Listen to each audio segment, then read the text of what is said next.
Hello and welcome to BikeWale. I'm Anuj and this is the Royal Enfield Super Meteor 650.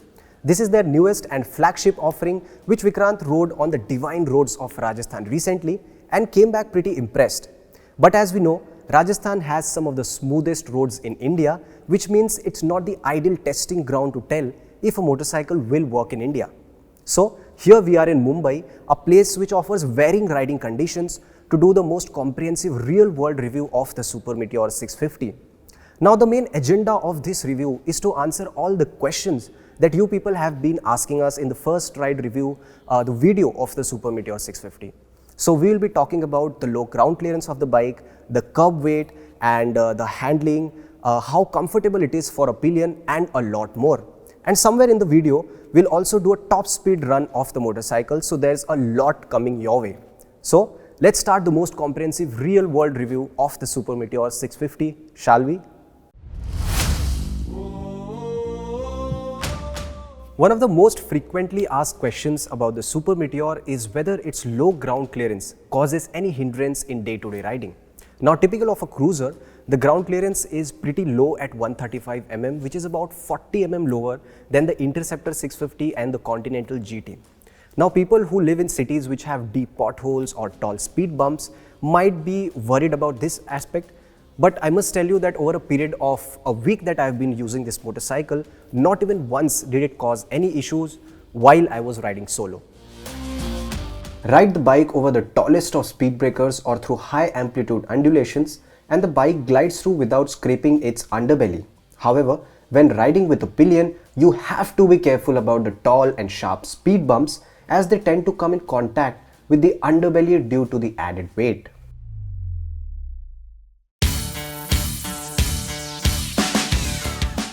Now, one of the main reasons why the low ground clearance of the Super Meteor 650 is not much of an issue is because the suspension has been set up on the stiffer side.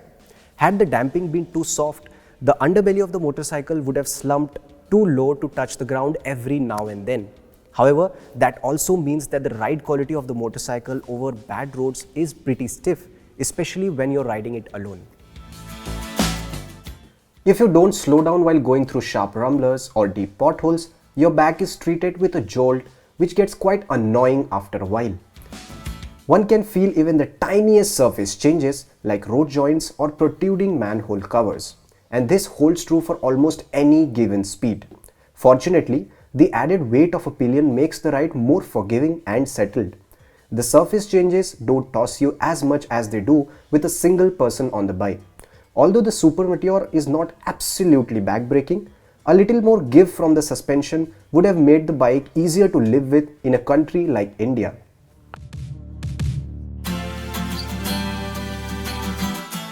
With a curb weight of 241 kg, the Super Meteor 650 is pretty heavy. To give you a perspective, it's about 40 to 43 kg heavier than the 650cc siblings, the Interceptor and the Continental.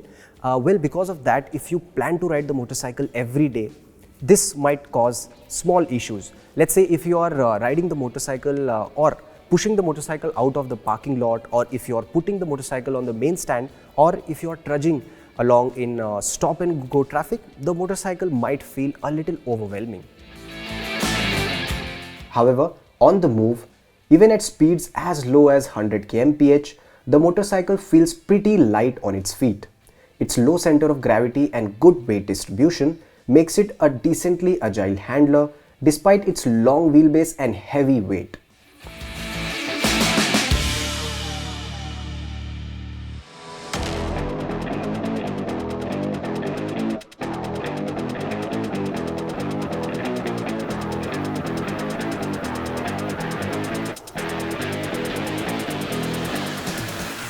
On the face of it, cruisers are majorly supposed to be highway-centric. However, the Super Meteor comes across as a pleasant surprise in traffic. While changing directions, it does demand some effort on the steering, but it's not sluggish by any stretch. Also, the tractable nature of its 650cc engine allows you to be lazy with gear changes. One can easily keep rolling at speeds of 20 to 30 kmph in third gear, and the wide torque band allows you to shoot ahead without downshifting. However, I found minor issues while riding it in traffic. Firstly, The wide turning radius means you'll find yourself struggling to flick your way through tiny gaps where most other bikes will easily snake through. Also, while the gearbox feels slick most of the time, a lighter clutch would have been extremely helpful to make things easier in traffic. And in case you're wondering, the engine does heat up a bit after about half an hour of continuous riding in traffic, but never to the extent of causing any major issues. Do note that these nuisances aren't deal breakers.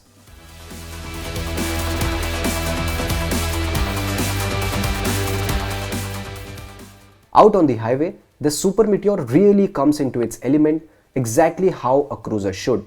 The 650cc engine performs brilliantly out on open roads, be it in terms of refinement or acceleration. People who have ridden the Interceptor or the Continental GT will notice that the Super Meteor doesn't build up speeds as quickly. That's mainly due to the internal changes in the engine and the heavier curb weight of the Meteor. However, while riding on the highway towards the top end of the rev band, the Meteor delivers oodles of grunt to pull off overtakes easily. Even at speeds of 120 kmph, shooting ahead of most other vehicles feels effortless. Now that we are on the topic of its highway riding capabilities, let's see what's the top speed it can achieve on a long, clean and empty stretch of road.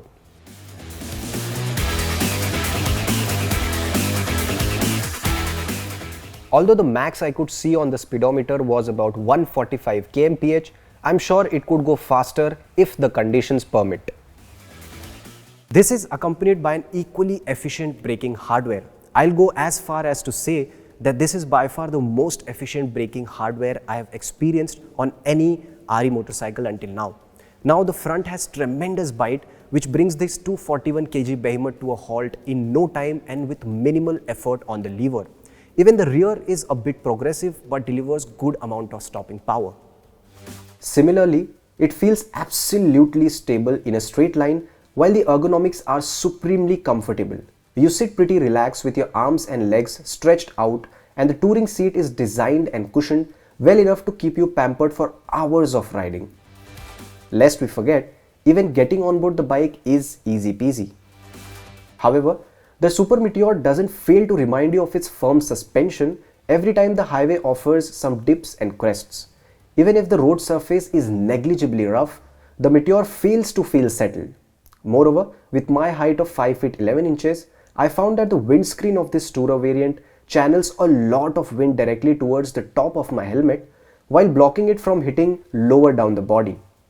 That keeps your helmet wobbling uncomfortably most of the time. But the wind blast issue has an easy fix in the form of a windscreen extender, which you can buy online. And this thing has been working for us like a charm for about a week that we have been riding the motorcycle. Now initially when you mount this extender, it might feel a bit awkward to see through these multiple layers of glasses, but it's just a matter of time before you get used to it.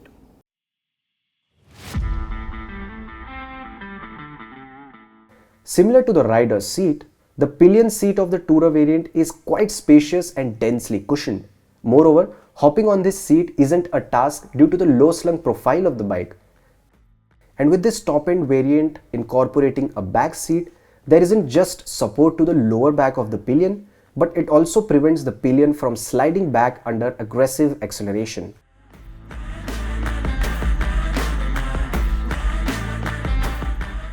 The headlamp of the Super Meteor delivers an acceptable amount of throw and spread. However, the illumination needs to be brighter. While riding on the highway with marginal traffic, the illumination feels lacking quite a bit. However, in complete darkness, you can confidently do speeds of about 70 to 80 kmph with decent visibility.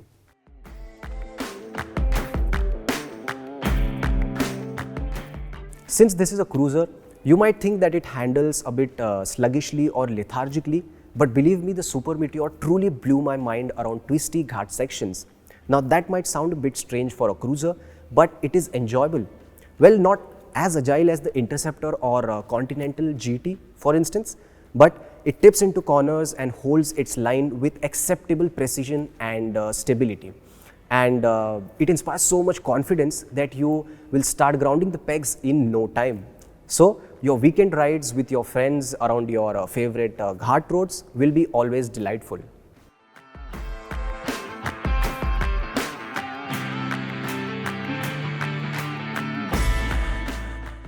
Now that we have addressed the frequently asked questions, let's cover some of the most important points about the bike. In case you're wondering kitna deti hai, in BikeWale's real-world mileage test, which involved low to moderate traffic along with some open roads, the Super Meteor 650 returned a fuel efficiency of 23.7 km to a liter. Now that's not bad at all, considering you get a range of about 372 km with its 15.7 liter fuel tank filled to the brim.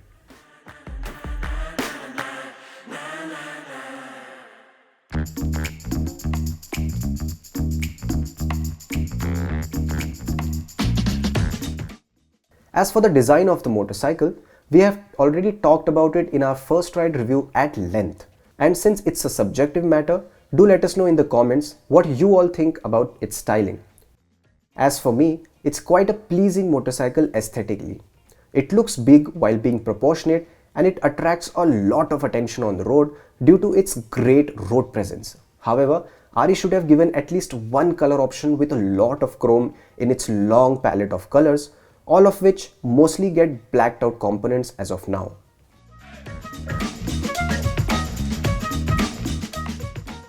While design is a subjective matter, there's no doubt that the build quality and fit and finish of the Super Meteor are truly upmarket. Now Vikrant has already said this in his first ride review, but I'll have to repeat that Royal Enfield has truly paid attention to the small details in the motorcycle which really uplift the premiumness of the bike. The chrome badging on the fuel tank, the Monza style fuel filler and the switch cubes with brushed aluminium finish, everything shouts quality. Also, all the body panels are well put together.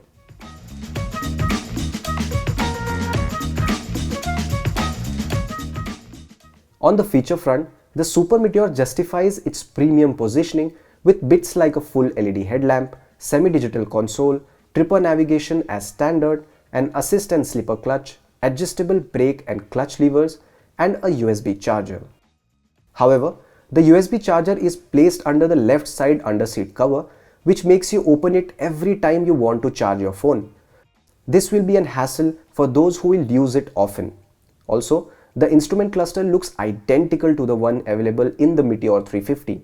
Well, RE should have given something different and more data extensive here.